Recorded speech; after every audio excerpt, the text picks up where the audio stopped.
Bienvenidos a La Voz Católica, el programa para toda la comunidad que le ayudará a vivir la fe en Jesucristo y a participar más activamente en su iglesia.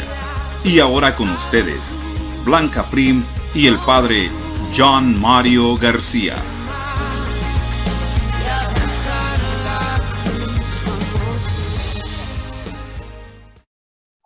Buenos días a todos, queridos oyentes. Sean muy bienvenidos a su programa familiar La Voz Católica.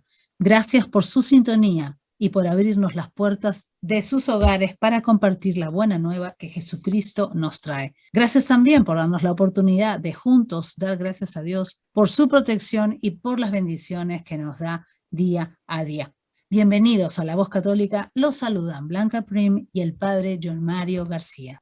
Buenos días, Blanca. Buenos días, querida familia. Qué bueno que nos encontremos nuevamente. Los saludamos con gran alegría y les agradecemos que participen de La Voz Católica desde todos los lugares del mundo y aquí en el este de Tenerife. Bienvenidos a La Voz Católica. Hoy en el Evangelio de San Lucas reflexionaremos sobre el buen samaritano y más adelante tendremos como invitada especial a la hermana María Imelda Quechol, religiosa de la Congregación Misionera del Sagrado Corazón de Jesús Adyentes, quien compartirá con nosotros sus experiencias en la diócesis de Knoxville antes de partir a su nueva misión en nuestro hermano país de México.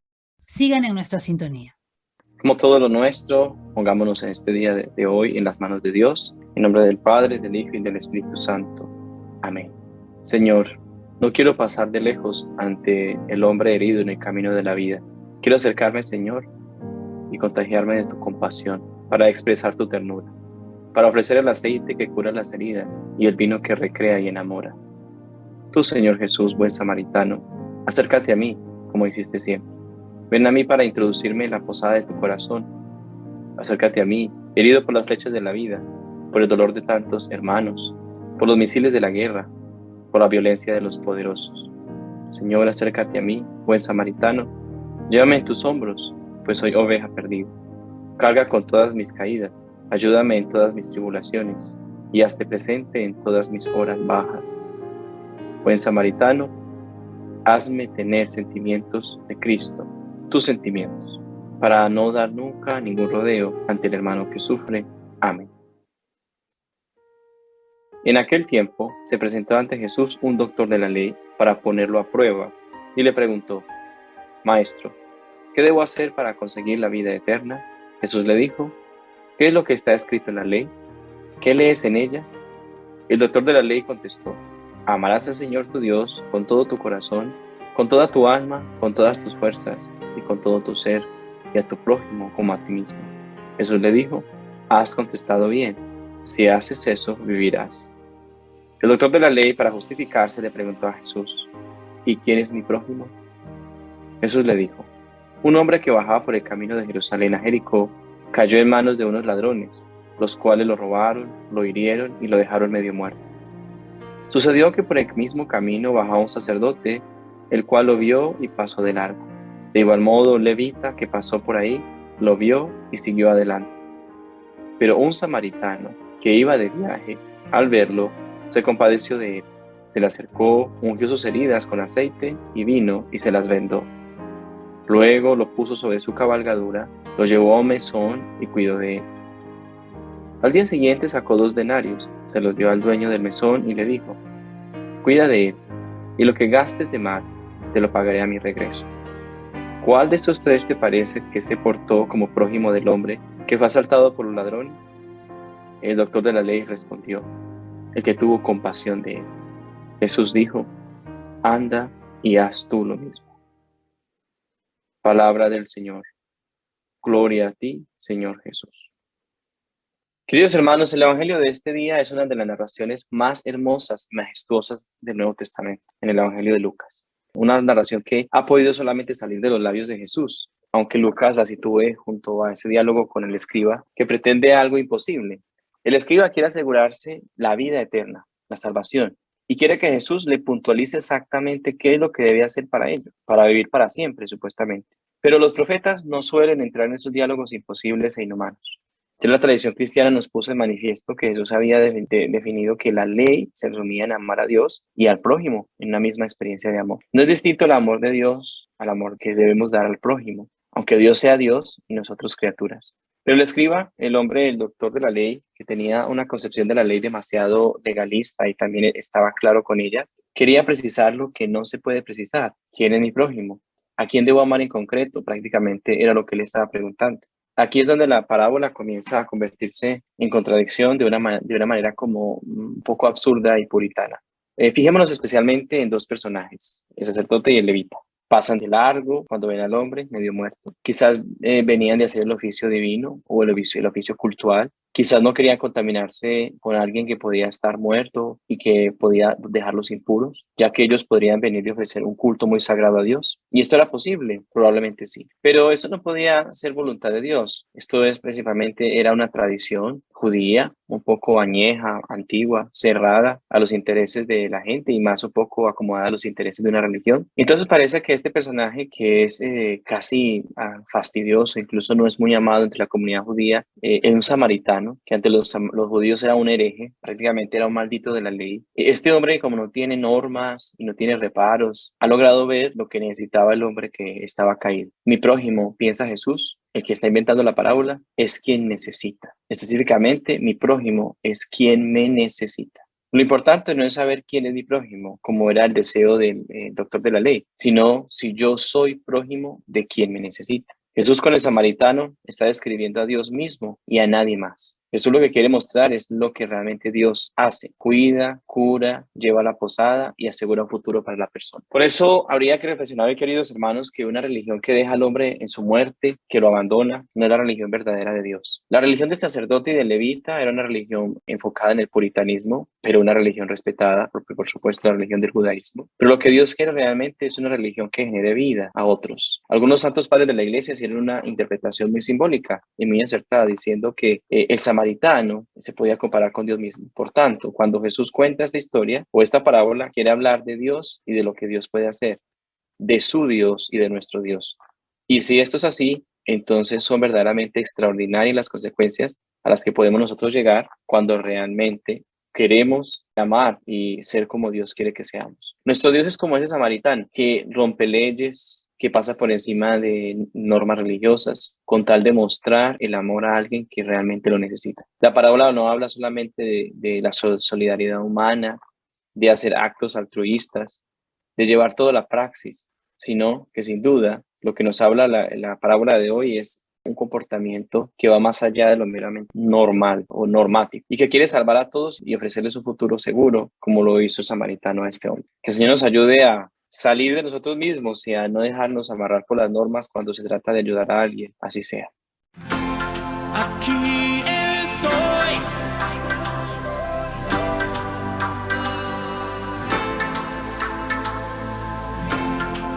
Here I am.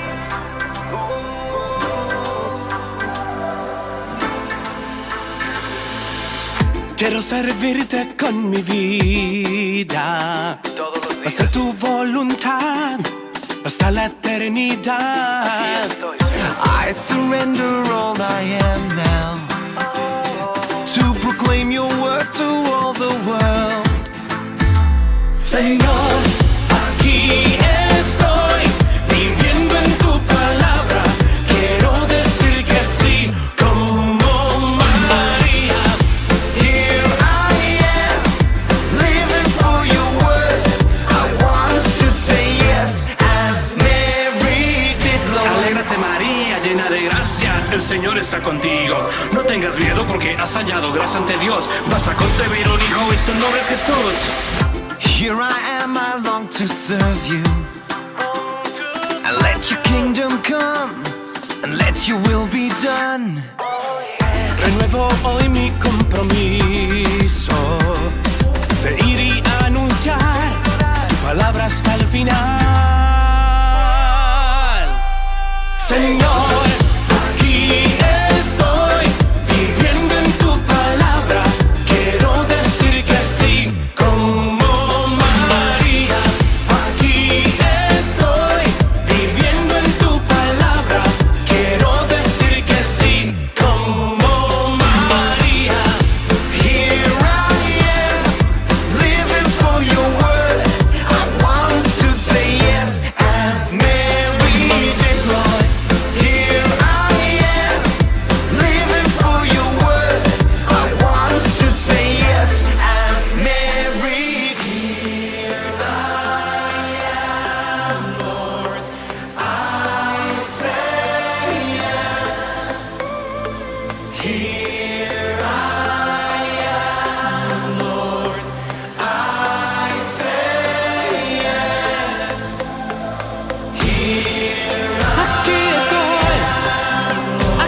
estoy. Hoy digo sí. Aquí estoy. Aquí estoy. Hoy digo sí. Señor, aquí estoy, viviendo en tu palabra. Quiero decir que sí, como María. Here I am, living for your word. I want to say yes as Mary did, Lord. Aquí estoy, viviendo en tu palabra. Quiero decir que sí, como María. Here I am, living for your word. I want to say yes as Mary did, Lord. Aquí estoy, hoy digo sí. Haciendo lío.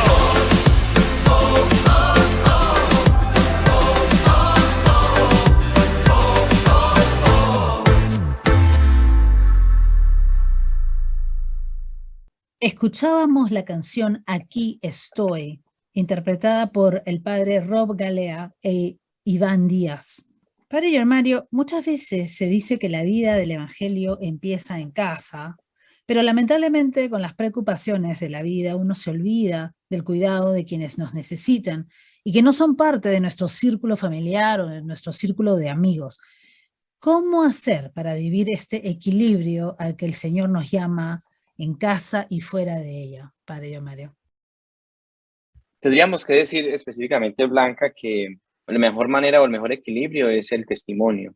El testimonio es como parte de ser testigo de algo, ¿no? Esto es redundante, pero es lógico. Y esto, el testimonio, forma como una invitación poderosa a aquellas personas que lo ven. Sin embargo, el testimonio no tiene nada que ver, no tiene sentido si no está apoyado en la fuerza del Espíritu Santo. Cuando compartimos nuestro testimonio, puede ser muy intimidante o incómodo para algunas personas, en nuestro hogar o entre el medio del círculo de nuestros amigos. Incluso esto puede deberse a que pensamos que para compartir nuestro testimonio tenemos que hacerlo en reuniones con ayunos, con alabanzas, etcétera, etcétera. Sin embargo, el verdadero testimonio está propiamente en la vida cotidiana.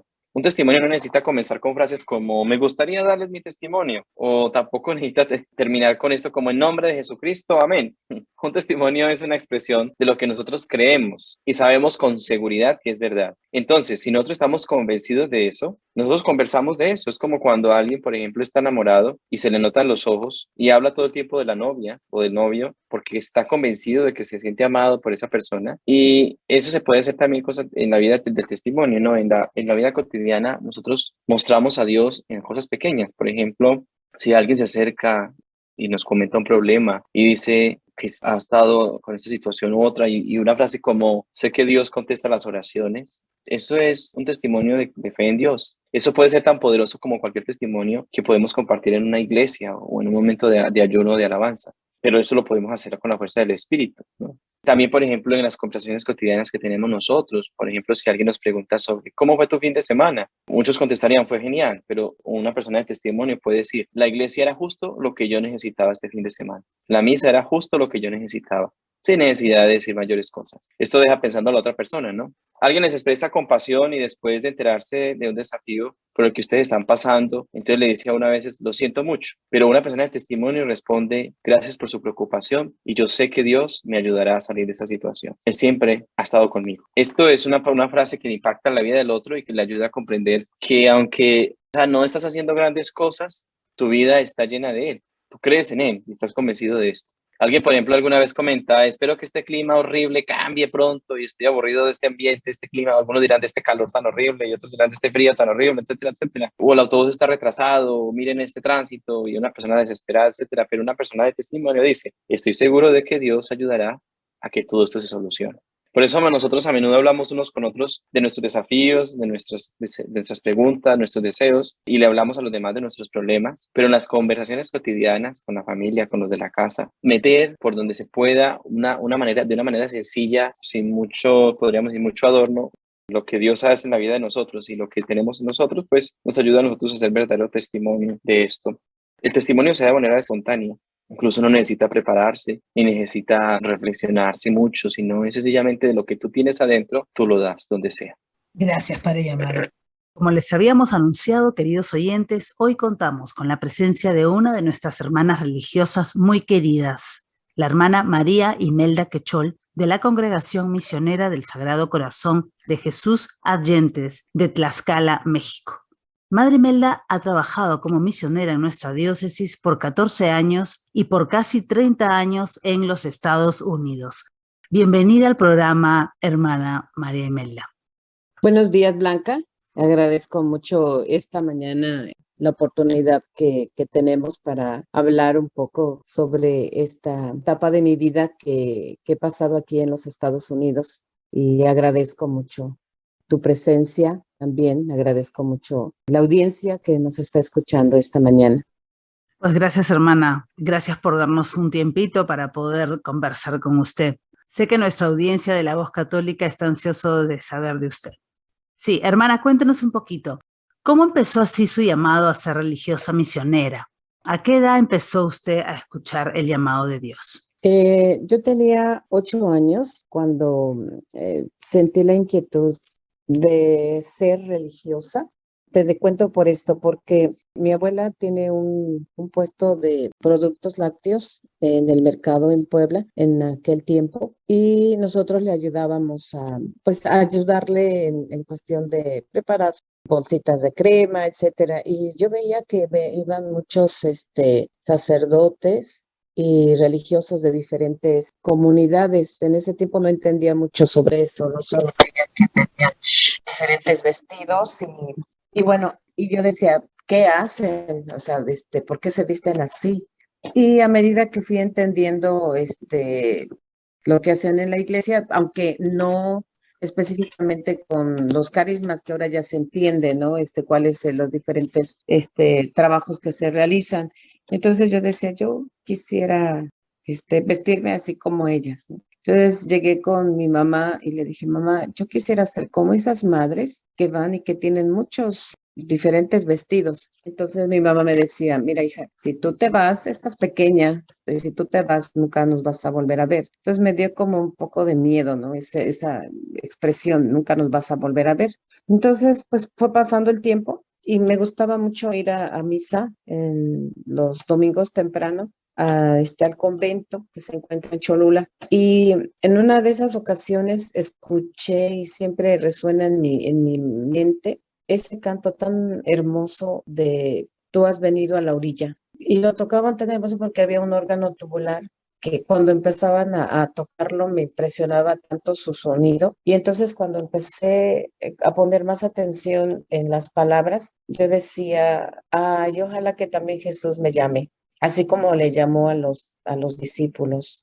Y entonces, y me gustaba mucho, le dije, ay, ojalá que cuando vaya a misa vuelvan a tocar ese canto, me encanta. Bueno, entonces yo creo que desde ahí comenzó como un poquito más esa inquietud.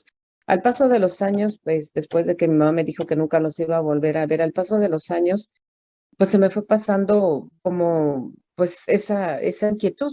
Seguí mi vida normal, yendo a la escuela, y llegó un momento en que por ahí llegó Madre Lina Ramos, la hermana Lina Ramos, que es mi vecina, mi paisana, con una madre. Yo venía llegando de la escuela, estaba a 2 meses de terminar la preparatoria, y llegaron a la casa, andaban visitando para invitar a señoritas para un retiro, para un discernimiento vocacional. Y entonces pues yo llegué y vi que estaban con mi hermana, la tercera hermana, y estaban hablando sobre la vida religiosa, y entonces me interesó lo que estaban hablando. Entonces mi hermana, poquito a poquito, yo me di cuenta que se paró y se fue. Entonces dicen las hermanas, ya se fue tu hermana. Le dije, sí, ya se fue. Digo, no sé dónde se iría. Y después de ahí, pues se seguí escuchando. Entonces a mí me interesó el hecho de que dijeran que en Angola, África, necesitaban muchos misioneros para ir a dar a conocer la palabra de Dios. Entonces, yo siempre, cuando me van diciendo algo, yo siempre estoy planeando qué vamos a hacer, cómo le vamos a hacer, y me preocupo y dije, yo quiero ir. ¿Cuándo me voy a Angola? Entonces, como que ellas se asustaron, ¿no? Porque dijeron, ¿cómo? Como que ya tomé esa decisión. Dije, sí, yo me voy a Angola, díganme cuándo yo me voy y por ayudar a esas personas que no saben de Dios, porque sí tienen que saber de Dios. Entonces, dijeron, bueno, espérate, primero tenemos que hablar con tu papá, primero, bueno, tienes que ir al retiro, tienes que escuchar, después de ahí tienes, pues tus papás te tienen que dar permiso. Le dije, sí, sí me van a dar permiso, porque si yo les digo, pues no voy a hacer algo malo. Y bueno, entonces, mi papá estaba en el hospital en ese tiempo y yo me apuré para ir a verlo al hospital. Entonces, cuando llegué bien contenta y le dije, oye, papá, yo creo que tú me vas a dar permiso. ¿Dónde te vas a ir? Digo, pues me voy a ir a Angola, África. Digo, porque vino la hermana Lina Ramos y me invitó y yo quiero irme a Angola y no sé cómo le vamos a hacer, porque yo tengo que juntar dinero para irme a Angola, África. Entonces mi papá dijo, ay, ¿cómo que te vas a ir? No, no, no, no. Y bueno, las hermanas quedaron de regresaron a los 10 días y ya mi papá estaba en casa y ya pues empezaron a explicarle, ¿no? Por qué razón iban y entonces a cuándo se iba a tener el retiro vocacional y ya yo participé. Entonces me empecé a preocupar porque en el retiro vocacional dijeron que teníamos que prepararnos, o sea, tenemos que tener una formación. Y yo dije, no, pues me falta mucho para ir a Angola, África. Bueno, entonces ya estuve en el discernimiento y dije, sí, pues yo me voy. Siempre he sido de decisiones firmes en su momento y bueno, pues dije, me voy y me voy. Entonces mi papá me decía, no, hija, yo creo que estás tomando no una muy buena decisión, piénsalo bien. Le dije, no, ya está pensado, yo me voy y me voy y me voy. Entonces, esos 2 meses que faltaban se me hicieron larguísimos. Y yo decía, Señor, dame una señal para que yo pueda reconocer que esa es tu voluntad. En ese tiempo, nosotros habíamos perdido una hermanita, la habían atropellado en el mes de febrero y mi mamá estaba pasando, todos estábamos pasando un momento difícil de esa pérdida. Entonces mi mamá decía, hija, no te vayas porque voy a perder otra hija. Le digo, mamá, pero no me vas a perder, siempre voy a estar contigo. Y bueno, yo sentía su dolor y su tristeza y yo decía, no, es muy difícil, mejor ya no me voy porque yo veía sufrir a mi mamá. Entonces, pues pasó el tiempo, yo ya no dije nada a ellos, empecé pues a juntar mis cosas, lo que me habían dicho que yo tenía que llevar y mis compañeros de la escuela, yo les mencioné algunos y me decían, no, no te vayas, tú puedes servir aquí de otra manera. Digo, no, es que yo siento que es un llamado especial. Entonces, como 15 días antes de que fueran por mí, tuve 2 sueños. Uno de ellos era ver a una madre que cuando llegué al convento era mi fundadora, que estaba en un cuadro, en una foto, y digo, esa madre yo la conozco. Y bueno, en ese sueño esa madre me presentaba 2 campos, uno de dolor, tristeza, y en otro campo de felicidad. Entonces decía, ¿qué me quiere decir? Al terminar deducí que si yo decidía ser libre, o sea, en el sentido de vivir la alegría, lo que presenta el mundo, pues adelante, ¿no? Pues tenía 2 opciones, que al final cualquiera de las dos, si yo me dirigía bien, pues iba a llegar a donde Dios quería, ¿no? Y ver que la necesidad de la gente era más grande que la felicidad que presentaba el mundo. Entonces eso quise interpretar, ¿no? Y dice yo, no, todavía me falta asegurarme más. Entonces yo empecé a orar más y decirle al Señor, que me ayudara a pensarlo bien, bien. Mi papá me decía, no te vas a ir, mi mamá, pues de la misma manera. Y no por otra cosa, sino porque pues se sentían que iban a perder algo. Y yo soy la mayor de 12 hermanos, 8 mujeres y el resto hombres, y soy la primogénita de mis papás. Entonces, pues yo sentía también la responsabilidad pues de ayudarles. Pero después tuve otro sueño donde Cristo estaba parado enfrente de mí y me miraba, me sonreía y al sonreírme tomaba mi mano derecha y me la clavaba de igual hasta que yo quedé en la cruz y yo le decía a Jesús, duele. Y él solo sonreía y asentaba la cabeza y ahí tomé la determinación, esta es la voluntad de Dios. Y ya cuando llegaron las hermanas, yo ya le había dicho a mi papá, pues ya no me voy, ¿no? Y bueno, y ya mi papá se fue al campo y cuando llegaron las madres me dijeron, ¿ya estás lista? Y digo, sí, vámonos. Y ya fui a preparar, ya fui con mi mamá y le dije, mamá, ya le dije a las madres que sí, ahora no me puedo decir, ya no puedo decir que no. Y bueno, pues tomé la decisión. No fue fácil, vuelvo a recordar el pasaje de la Biblia donde dice que cuando tomas el arado, ya no vuelvas atrás, o sea, sigue adelante, ¿no? Entonces, yo tomé el arado, me dolía mucho, pero no volteé. Yo veía a mi mamá y a mi papá llorando y yo no volteé, yo solamente seguí, me subí al carro y nos fuimos. Y pues ya estuve todo en mi tiempo de formación. Cuando llegué a la casa religiosa, pues ahí empezó un nuevo cambio en mi vida y creo que pues ahí pues al iniciar llegué a mediodía, me recuerdo, estaban rezando el Ángelus y dije, Señor, pues aquí estoy, vamos a seguir adelante. Y pues bueno, esa fue la etapa en la que yo decidí ingresar a la vida religiosa. Wow, qué increíble experiencia, hermana. Gracias por compartirla. Justo estaba usted comentando, ¿no? Muchas veces los papás, cuando sus hijos les dicen que tienen una inquietud vocacional, pues de repente reaccionan con nervios, con miedo. ¿Qué podría usted recomendar a los papás cuando vienen sus hijos con esta inquietud? Yo lo que puedo decirle a los papás es que le pidan a Dios que les ayude a tomar una buena decisión, ya que yo también veo que los hijos van a salir a estudiar, también les cuesta trabajo desprenderse de sus hijos, ¿no? Pero yo creo que es importante que le pidan mucho a Dios, que les dé la fortaleza, así como yo también le decía a mi mamá después, mamá, yo soy feliz. Reza solo mucho por mí, tú lo vas a entender más adelante. Y yo creo que es eso, de decirle a los papás, reza y ponlo todo en manos de Dios. No es fácil. Yo sé que en algunas ocasiones hemos encontrado, por ejemplo, señoritas que han ido de aquí de Estados Unidos para México y los papás les cuesta trabajo desprenderse. Y solo decimos, ella tiene que discernir o él tiene que discernir, ya sea hombre o mujer, tiene que discernir o tiene que elegir qué es lo bueno y ustedes denle la oportunidad de que sea feliz. Y si más adelante la persona, el hombre, la señorita, el joven, decide no continuar, por lo menos le dieron la oportunidad pues de elegir, de tomar esa decisión. Entonces yo les sugiero que oren mucho, que oren mucho. Hermana Imelda, en esa línea, bueno, todos estamos llamados por el Señor a una misión específica en la vida, ¿no? O sea, todos estamos llamados a ser santos, pero específicamente de una manera. ¿Por qué es importante conocer esa misión personal y vivirla? Y si nos puede hablar un poquito del periodo de discernimiento, especialmente con los jóvenes. Yo creo que es importante este periodo de discernimiento porque marca una etapa importante en tu vida. ¿Y cómo lo podemos hacer? Yo creo, por mi experiencia personal, que es a través de la oración y tener tu director espiritual, tu guía espiritual, una persona espiritual que te pueda ayudar a discernir bien tu vocación, porque a veces probablemente nos podamos equivocar. Pero Dios va marcando de alguna manera tu vida, a dónde va. Pero sí, en lo personal sería una persona espiritual que te vaya llevando en este proceso.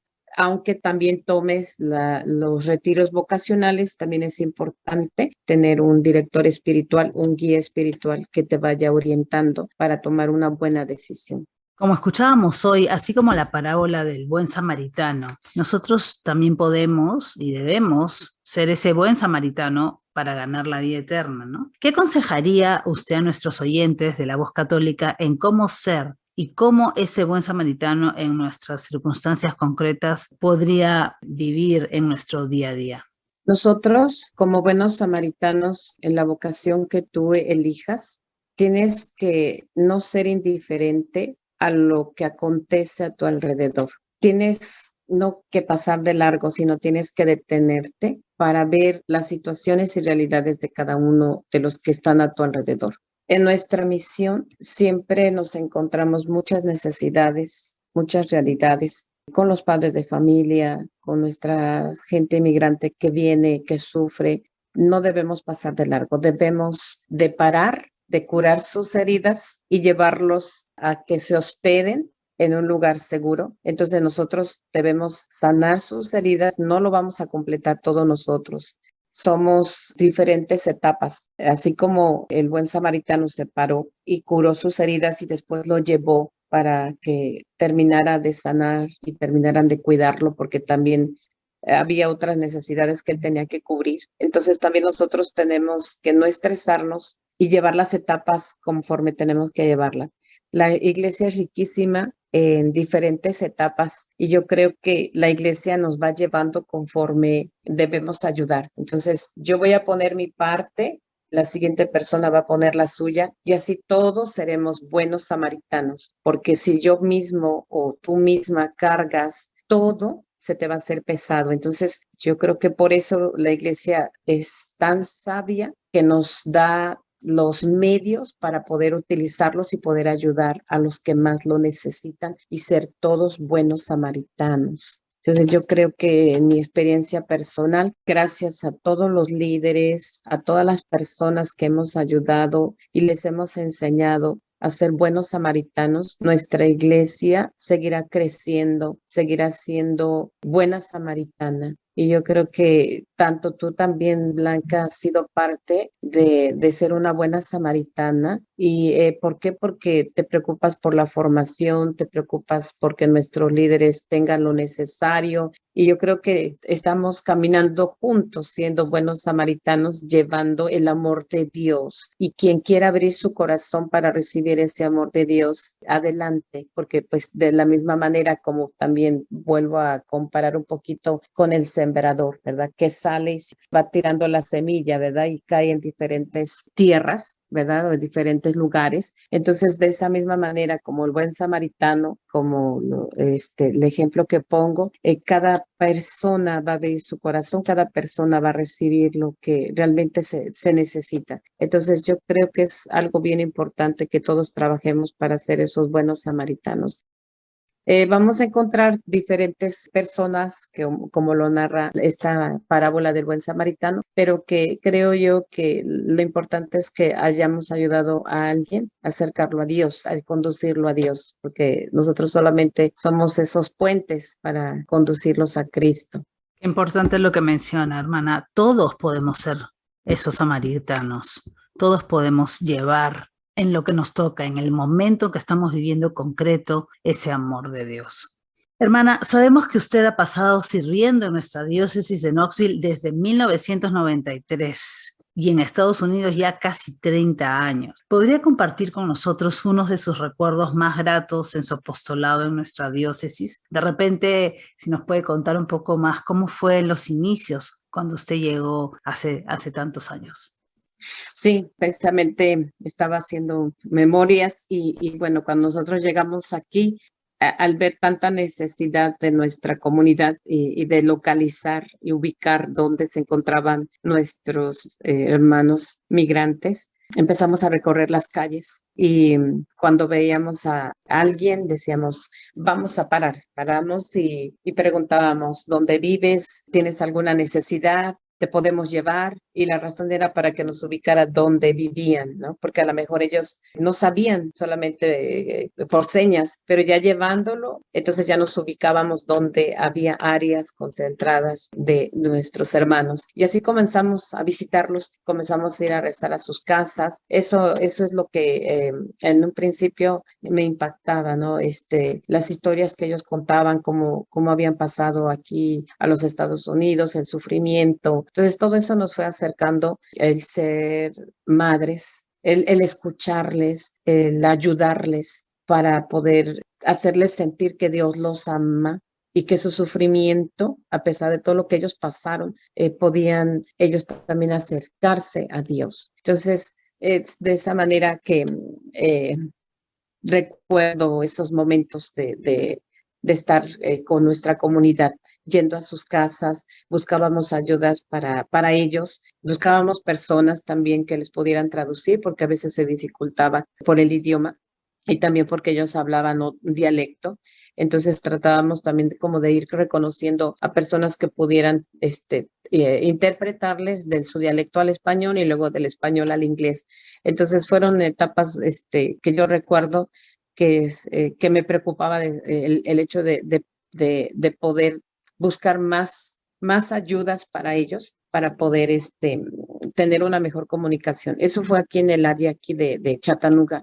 En el área de Dayton, me impactó mucho que a pesar de su trabajo arduo de todo un día, quemarse en el sol, sus manos maltratadas, sus pies, em, trabajar tan duro en el sol, que tuvieran un tiempo para Dios. Eso me impactó tanto que no importaba, Blanca, visitarlos tan a deshoras, porque durante el día era un poco difícil estar en los campos porque ellos tenían que trabajar, tenían que cumplir con sus horas de trabajo y ver también las injusticias, Blanca, cómo los maltrataban, las condiciones que los tenían. Ver que en una traila tanta gente con niños, yo decía, esto tiene que cambiar. Me acuerdo que el señor Jack Kramer decía, tenemos que ayudar a esta gente y ustedes tienen que estar con esta gente más atentas porque sufren mucho. Y recordándome el del buen samaritano, esa preocupación. Entonces, anteriormente a nosotras estaban unas hermanas americanas que ya estaban a punto de irse. Entonces, cuando nosotros llegamos, ellas también nos refirieron con otras personas que ya conocían, que les ayudaban para interpretar. Entonces, pues empezamos a estar más de cerca en los campos. También íbamos a las guarderías donde dejaban también a los niños y entonces empezamos como a ver más ayudas para ellos para que pudieran vivir en unas mejores condiciones. No queríamos afectarles tanto porque a veces cuando uno empezaba a involucrarse más en esos problemas, sobre todo como de exigir un buen lugar para ellos que tuviera aire acondicionado, porque pues estaban pagando, no lo estaban adquiriendo gratuitamente, ¿no? Sentíamos que ellos, las personas, los dueños, empezaban a cerrar los lugares, o sea, decir ya no les rentaban. Entonces quisimos ser prudentes para ver de otra manera poder solucionar, que no pasara estas situaciones. Entonces, eso es algo impactante para mí, el hecho de recordar el que pudimos ayudar tanto a los niños como a los adultos a mejorar su calidad de vida donde iban a checar. Entonces, se luchó mucho porque los dueños y las personas que los contrataban fueran más humanos con ellos para poder tener un lugar, por lo menos descansar con un clima cálido y bien, porque estaban pagando su renta a ellos, ¿no?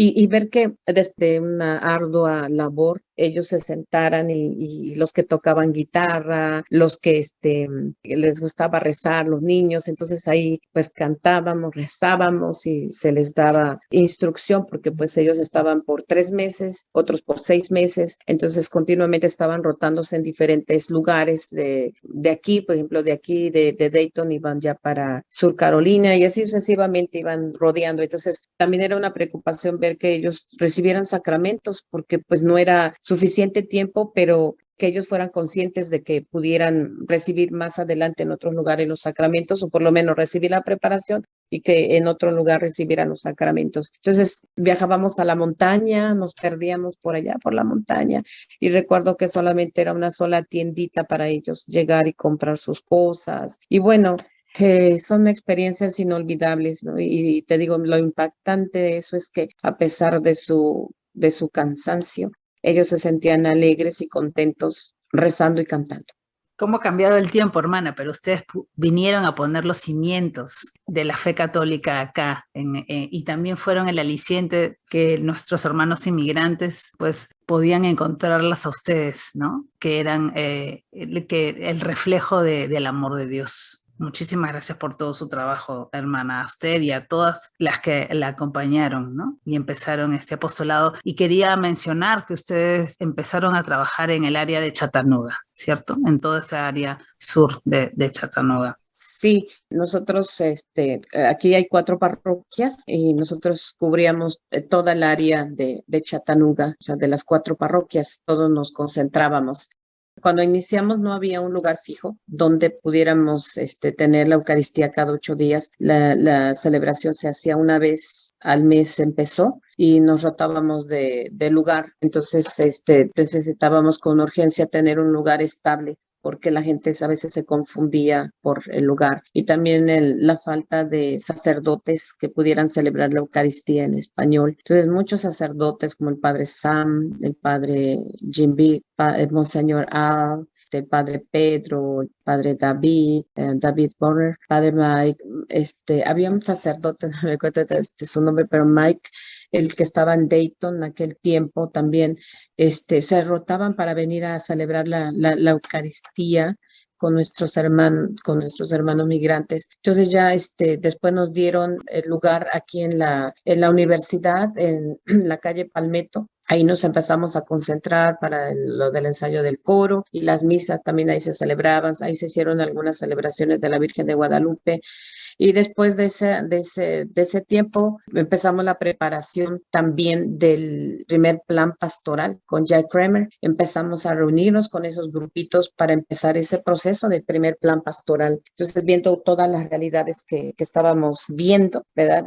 Yo no terminé ese proceso porque fui cambiada, pero sí fui parte del inicio de ese proceso del primer plan pastoral, que ahora pues con la ayuda de todos y tuya, pues se inició como la revisión de ese plan pastoral porque ya es una nueva realidad después de tanto tiempo, ¿no? De que estaba ya establecido. Entonces, junto con ellos, pues vimos viendo el interés y las aportaciones que ellos hacían para nuestra realidad de esa etapa. Entonces, pues es algo bonito que yo recuerdo también, digo, tanta lucha. Y después cuando yo regresé, pues ya el padre de aquí de la Basílica Santos Pedro y Pablo, padre George, abrió las puertas pues para que la comunidad tuviera un lugar ya más estable para nuestra comunidad hispana. Recuerdo que dijo, les doy permiso, pero yo no voy a celebrar.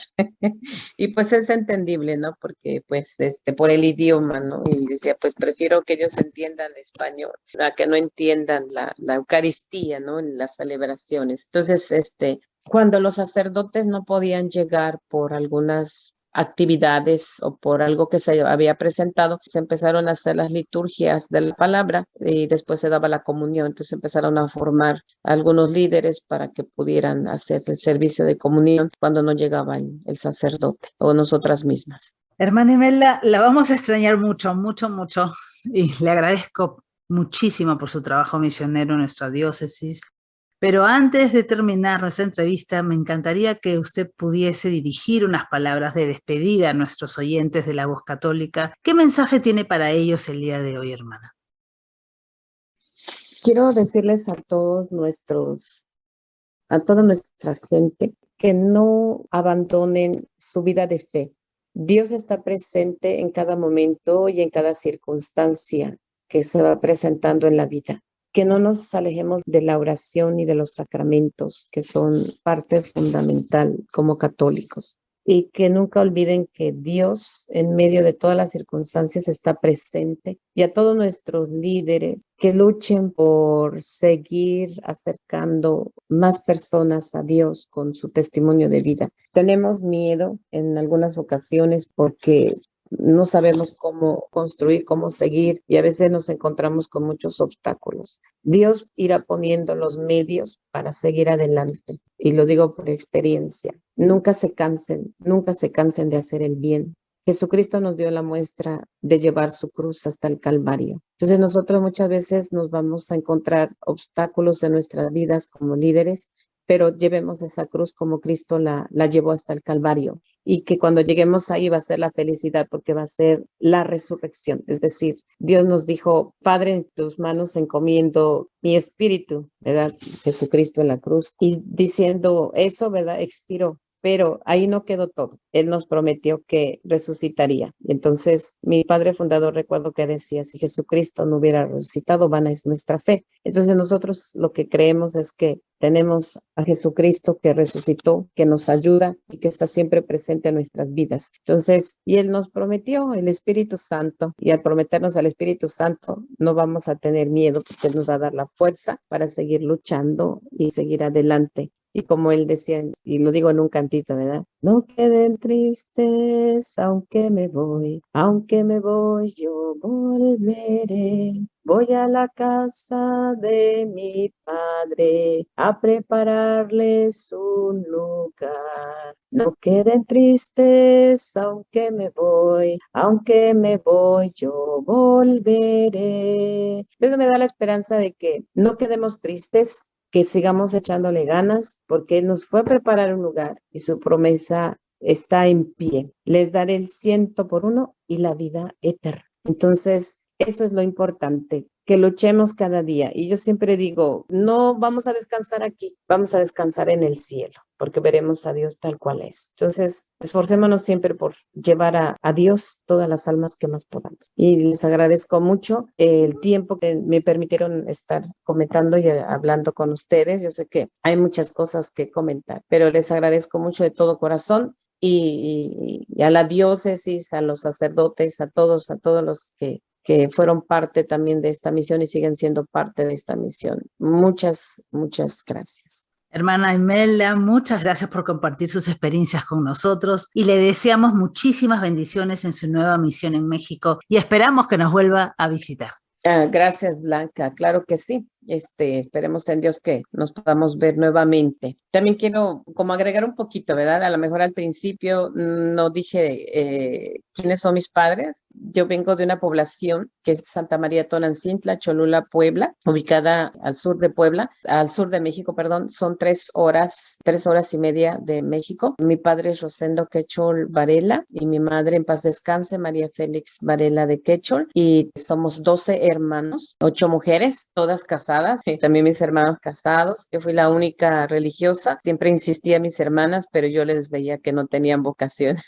Entonces ellas se desarrollaron donde pues ahora están y son felices. Mi abuela materna vive todavía. Es la única que ahorita tengo y que con ansia también me está esperando en México. Y también mi papá. Y bueno, pues ahí creo que son experiencias bonitas que uno recuerda de ellos y me siento muy, muy contenta de regresar también a México, pero también con una tristeza porque pues son muchos años, pero yo sé que todos los líderes que están ahora, me puedo decir con la satisfacción de que ellos van a seguir adelante y eso es nuestra meta y nuestro fin, que ellos puedan hacer las cosas y que lo pueden hacer porque ya han aprendido y a pesar del caminar y de los tropiezos han crecido. Entonces, pues muchas gracias, Blanca. Agradezco mucho tu presencia también en la diócesis, tu amistad y bueno, pues también igual que el Espíritu Santo te siga ayudando y guiando para seguirnos apoyando en esta diócesis. Gracias, Blanca, y a todos. Gracias, hermana.